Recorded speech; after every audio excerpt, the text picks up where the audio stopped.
अस्सलामुअलैकुम, welcome back to my channel Fatima's vlog. कैसे आप सब लोग? उम्मीद करती हूँ कि आप सब लोग ठीक होंगे। तो चलिए अपना व्लॉग स्टार्ट करते हैं। बिस्मिल्लाहिर्रहमानिर्रहीम, अल्लाहुम्मा सल्ली वसल्लिम अला नबीना मुहम्मद। आज का ये व्लॉग मैंने बिल्कुल सुबह सुबह से शुरू किया है, क्योंकि आज के व्लॉग में आप लोग मेरी फुल बिजी रूटीन देखने वाला है। तो आप लोगों ने इस व्लॉग को एंड तक ज़रूर देखना है। चैनल पर न्यू है तो सब्सक्राइब एंड इस वीडियो को लाइक ज़रूर करना है। यहाँ पर ना अभी बस मैं उठी थी, तो मेरा कोई नाश्ता वगैरह कोई ख़ास करने का मूड नहीं था, तो मैंने सोचा कि मैं अपने लिए जूस बना लेती हूँ। तो मैं यहाँ पर ना बना रही थी आलू बुखारे का जूस। और अगर आप लोगों ने इस तरीके से ट्राई नहीं किया ना तो ज़रूर ट्राई करें। मैंने यहाँ पर ना मिंट लीव्स लिए हैं, यानी कि पुदीना ज़्यादा सारा। इसके अंदर मैंने नमक और चीनी शामिल कर दिया थोड़ी सी, और साथ में आलू बुखारा डाल दिया। अगर आप लोग चाहें तो इसके अंदर जो ब्लैक सॉल्ट या पिंक नमक जिसको बोलते हैं वो भी ऐड कर सकते हैं। और बस इसके अंदर ही पानी और बर्फ़ को डाल के जो है ना वो मैं अच्छे तरीके के साथ ग्राइंड कर लूँगी, और ये बहुत मज़ेदार सा जूस बन के रेडी हो जाएगा। और ये देखें, मैंने अपने लिए जो है ना स्पेशल ये वाली आइस क्यूब्स निकाली थी, और ये मैंने ना शीन से मंगवाई थी। पहले भी मैंने एक बार अपने ब्लॉग में दिखाई थी, तो मुझसे किसी ने पूछा था कि ये आपने कहाँ से दी है। और इसमें से इतनी प्यारी प्यारी जो है ना वो आइस क्यूब्स निकल आती है ना, तो बहुत मतलब अच्छी लगती हैं। तो खैर यहाँ पर देखिए मेरा जूस बन के रेडी हो गया था। और आप लोगों ने इस समर में इसको ज़रूर ट्राई करना है। ये बहुत मज़े का लगता है, इसका टेस्ट भी इतना मज़े का है और इतना रिफ़्रेशिंग है ना, बहुत ज़बरदस्त है। आप लोग ज़रूर ट्राई करिएगा। मैंने अपना जूस जो है वो फटाफट से ख़त्म किया, और उसके बाद ना आज सुबह ही सुबह में हमें जाना था बाबा के साथ हॉस्पिटल, क्योंकि बाबा की आज अपॉइंटमेंट थी और उनका जो है ना वो थोड़ा सा लिवर का इशू है। तो उसकी वजह से जो है ना वो फिर डॉक्टर ने कहा था कि आप कुछ जो है ना वो एक्सरे वगैरह करवा लें। तो वो हमने जो है ना वो करवाने के लिए आना था, और उसकी अपॉइंटमेंट ना सुबह की थी, लाइक 10-11 बजे की।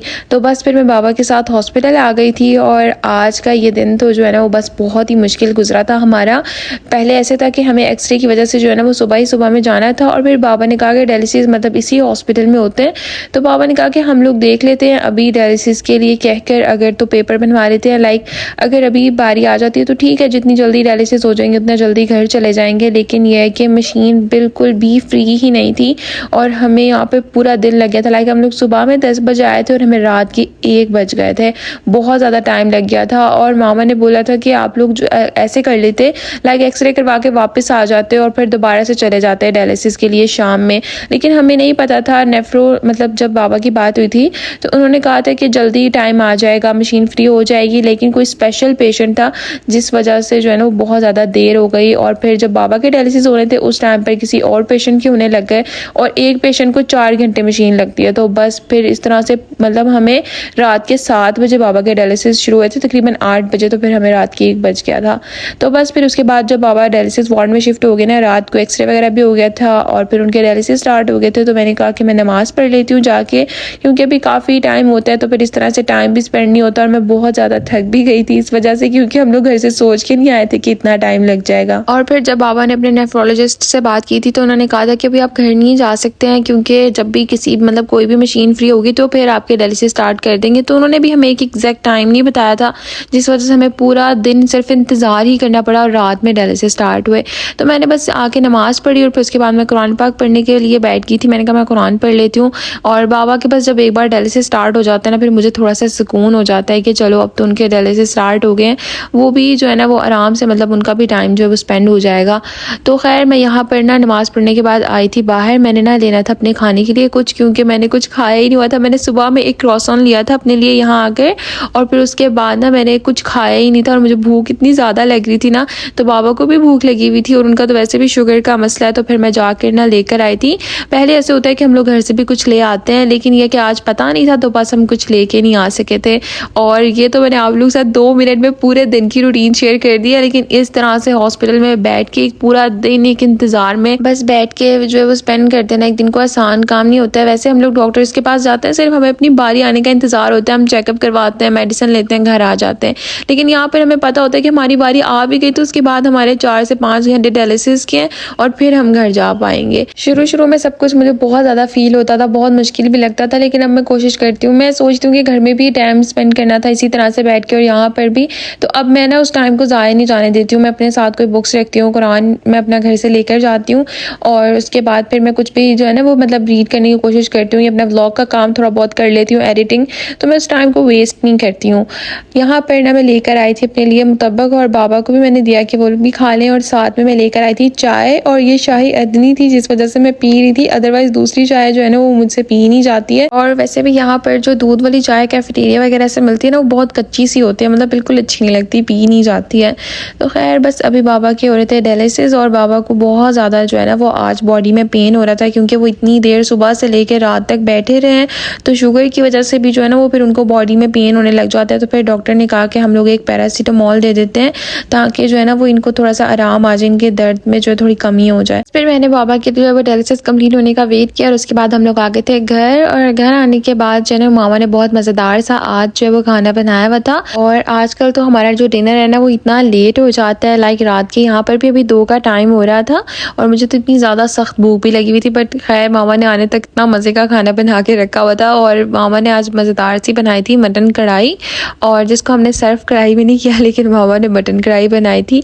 और बस फिर हम लोगों ने खाना खाया और उसके बाद मैं सो गई थी, मैंने कोई व्लॉग शूट नहीं किया था। और बस मैं आप सब लोगों के साथ अपनी एक दिन की जो मेरी हॉस्पिटल की रूटीन होती है ना उसको बहुत कम शेयर करती हूँ, लेकिन ये है कि अभी मेरे लिए ये सब चीज़ें हैं बहुत मुश्किल है, लाइक मेरी बहुत टफ रूटीन चल रही है। तो बस आप लोग ख़ास हमें अपनी दुआ में ज़रूर याद रखिएगा कि अल्लाह ताला बस ये मुश्किल जल्द से जल्द हमारी हल कर दे और फिर से पहले जैसी रूटीन हो जाए। अभी बस बाबा के जितने भी टेस्ट हुए हैं अभी उनकी रिपोर्ट्स आने में 1 वीक है, तो वो आ जाएँ तो फिर उसके बाद इंशाल्लाह प्रॉपर जो भी मसला है उसका इलाज शुरू हो जाएगा, तो इंशाल्लाह बाकी फिर चीज़ें सारी पहले के जैसे हो जाएंगी। यहाँ पर ना नेक्स्ट डे में अली रज़ा से हमने ना घर की कुछ चीज़ें वगैरह मंगवाई थी, और ये देखें जब भी हम उससे घर की ग्रॉसरी मंगवाते हैं ना तो वो अपनी बीच में एक चीज़ लाजमी लेकर आता है। और यहाँ पर मामा ने उससे कुछ सब्जियाँ वगैरह मंगवाई हुई थी, करेले, धनिया, पुदीना, उसके साथ में कुछ सैलड का सामान था, जर्जीर वगैरह। और ऐसे होता है कि जब मार्केट में फ्रेश सब्जी आई होती है ना तो फिर मामा ज़्यादा सारी मंगवा लेती हैं, लाइक अली से कहती हैं कि तुम 2-3 किस्म की सब्जी ले आओ, और फिर बाद में जिस तरह से मतलब जिसका जो भी खाने का दिल होता है मामा वो बना देती हैं। और अली रज़ा ये लेकर आया था, इतनी खूबसूरत मुझे ये गाजर लगी ना, मैंने कहा मामा ये तो खरगोश के खाने वाली है, इतनी ज़्यादा मतलब फ्रेश थी, इतनी परफेक्ट थी ना, मुझे बहुत प्यारी लग रही थी। और बस मैंने ये सब कुछ समेटा और आज ऐसा था कि मामा की तबीयत ठीक नहीं थी, क्योंकि उनके बाजू का मसला अभी तक भी नहीं जा रहा, पता नहीं क्या हो गया, इतनी सारी मुश्किलें एक साथ आई हुई हैं। तो बस फिर मैंने सोचा कि मैं जो है ना वो बना लेती हूँ अभी यहाँ पर लंच। और मैं बनाने वाली थी अभी ना वाइट चने का पुलाव। इसके लिए सबसे पहले मैंने 1 स्मॉल साइज़ अनियन लिया, उसको मैंने हल्का सा फ्राई कर लिया था। और उसके बाद में मैंने लहसुन, अदरक, 1 small size tomato, green chillies, और उसके साथ में मैंने जो है ना वो लेमन के स्लाइस ले लिए हैं।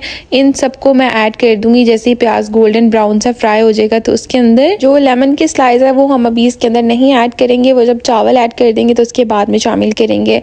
बस यहाँ पर जो है ना वो टमाटर और बाकी सब चीज़ों को, लहसुन अदरक को प्याज के साथ ही फ्राई होने देंगे। स्पाइसेस में मैंने यहाँ पर 3 टेबलस्पून पुलाव मसाला लिया, उसके साथ में ब्लैक लेमन है, 4 से 5 ड्राई जो आलू बुखारा होता है वो है, और उसके साथ में 2 टेबलस्पून इसमें मैं सॉल्ट ऐड करूँगी, 1 टीस्पून कलौंजी, 1 टीस्पून अदरक पाउडर, दालचीनी, उसके साथ में 4 से 5 लौंग, 1 टेबलस्पून रेड चिली फ्लेक्स, और साथ में 1 टेबलस्पून इसमें ज़ीरा शामिल कर देंगे, तेज़ पत्ता शामिल कर देंगे और बादियान का फूल शामिल कर देंगे। बस ये सब स्पाइसेस है जो मैंने इसमें ऐड किए थे, और इन सबको जो है ना वो मैं अब 5 मिनट के लिए लो फ्लेम पर कुक कर लूँगी ताकि सारे साबित मसाले जो है ना उनकी अच्छी सी खुशबू इसके अंदर आ जाए।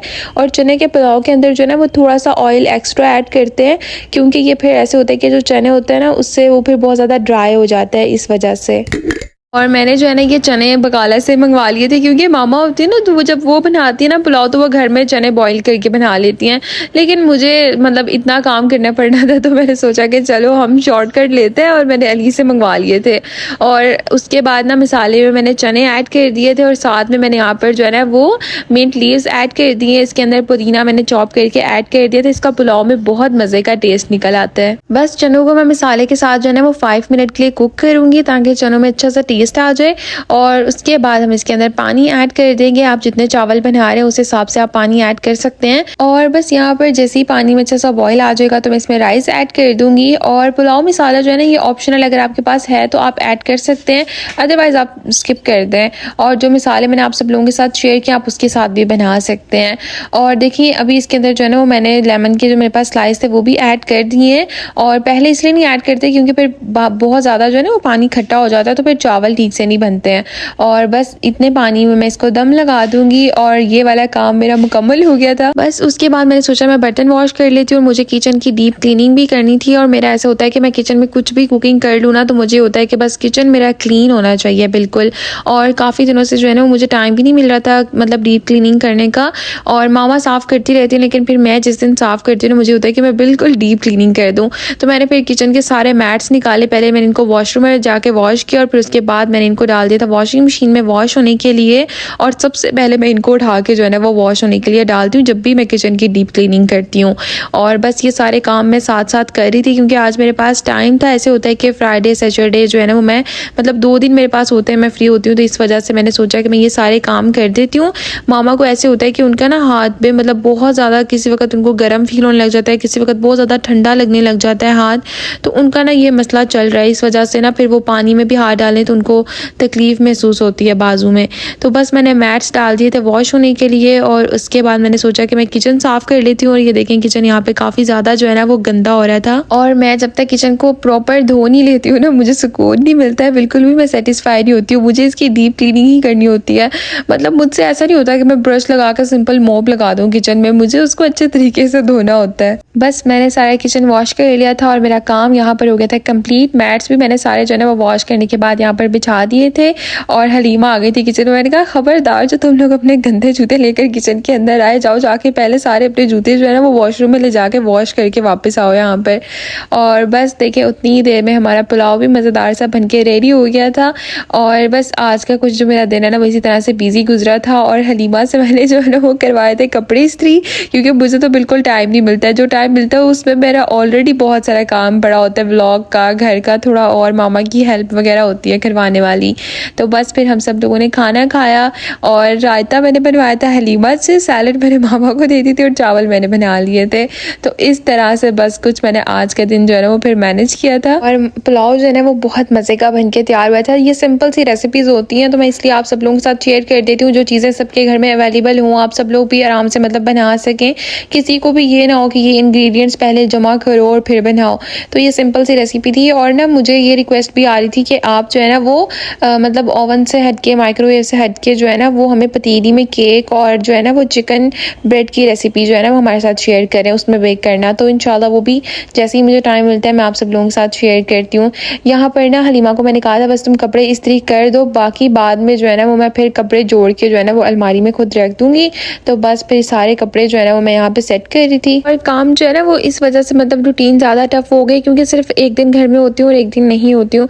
वरना घर में सब कुछ मैनेज करना जो है ना वो बिल्कुल भी मुश्किल नहीं होता है। और ये हमारी माँ ही होती हैं जो सारा कुछ माशाल्लाह से मैनेज अकेले कर लेती हैं और उनके बगैर तो हमारी कोई ज़िंदगी नहीं होती है। मामा माशाल्लाह से सब कुछ मैनेज कर लेती हैं, लेकिन ये है कि बस उनकी जो है ना वो बाजू के मसले की वजह से जो है ना वो भी उनसे मतलब इतना ज़्यादा काम हो नहीं रहा है। तो इस वजह से फिर हम लोग भी जो है ना वो नहीं कहते कि मामा आप ये भी बनाएं ये भी बनाएं, जो भी मामा बनाती हैं हम लोग वो खा लेते हैं। और दूसरा ये कि फिर जितना हो सकता है मामा की मैं तो हेल्प करवाने की कोशिश करती हूँ क्योंकि मेरे पास टाइम तो बहुत कम होता है। लेकिन अब ये ऐसा है कि लाइक पिछले 1-1.5 महीने से मेरी रूटीन चेंज हो गई है ना, तो अब हलीमा घर में होती है मामा के साथ, तो वो भी मामा की काफ़ी हेल्प करवाती है। मुझे ऐसा लगता है कि हमें मतलब लगना भी क्या है, जाहिर सी बात है ये हमारा फ़र्ज़ है कि हमें अपने पेरेंट्स की जो है वो हेल्प करनी चाहिए हर चीज़ में और उनकी मदद करनी चाहिए। जाहिर सी बात है अगर हम नहीं कर सकते हैं अकेले मैनेज तो उनके लिए भी उतना ही मुश्किल होता है हम सबको मैनेज करना, तरबियत करना औलाद की और बाकी सब चीज़ें भी। और मुझे कुछ कमेंट्स आ रहे थे कि ये भी हो सकता है कि आप लोगों को नज़र लगी हो तो आप लोग सदका दिया करें।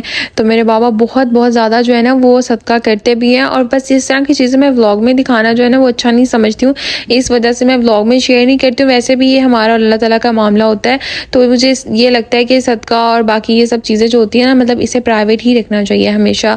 तो बहुत करते हैं, बाकी अल्लाह पाक की तरफ से बाज़ दफ़ा आजमाइश आती है और अल्लाह ताला अपने प्यारों को ही आजमाता है। तो बस अल्लाह ताला ये हमारी आजमाइश जल्द अज जल्द ख़त्म कर दे तो बाकी फिर तो सब कुछ जो है वो ठीक होता ही रहेगा इंशाल्लाह लाइफ में आगे आगे। और बस यहाँ पर मैंने सारे कपड़े भी सेट कर लिए थे और मेरा ऐसे होता है कि मैं जो है ना वो सारे ड्रेस के दुपट्टे और शलवार जो है ना वो इनके अंदर रखती हूँ, क्योंकि फिर ऐसे होता है कि अगर आप एक एक चीज़ करके निकालें ना तो बाकी सारे कपड़े भी ख़राब हो जाते हैं। तो मुझे जब अलमारी मैस होती है ना बहुत गुस्सा आता है, इसलिए मैं सारे कपड़ों का जो है ना मतलब सेट बना के रखती हूँ। एनीवेज बस जिस व्लॉग को मैं यहाँ पे करना चाहूँगी एंड उम्मीद करती हूँ कि आपको आज का मेरा ये व्लॉग पसंद आया होगा। वीडियो अच्छी लगी हो तो लाइक करें, मुझे कमेंट्स करके ज़रूर बताएगा, चैनल पर नहीं हो तो सब्सक्राइब भी कर दें। हमें अपनी दुआ में ज़रूर याद रखिएगा। मिलते हैं आपसे नेक्स्ट व्लॉग में, तब तक के लिए अल्लाह हाफिज़।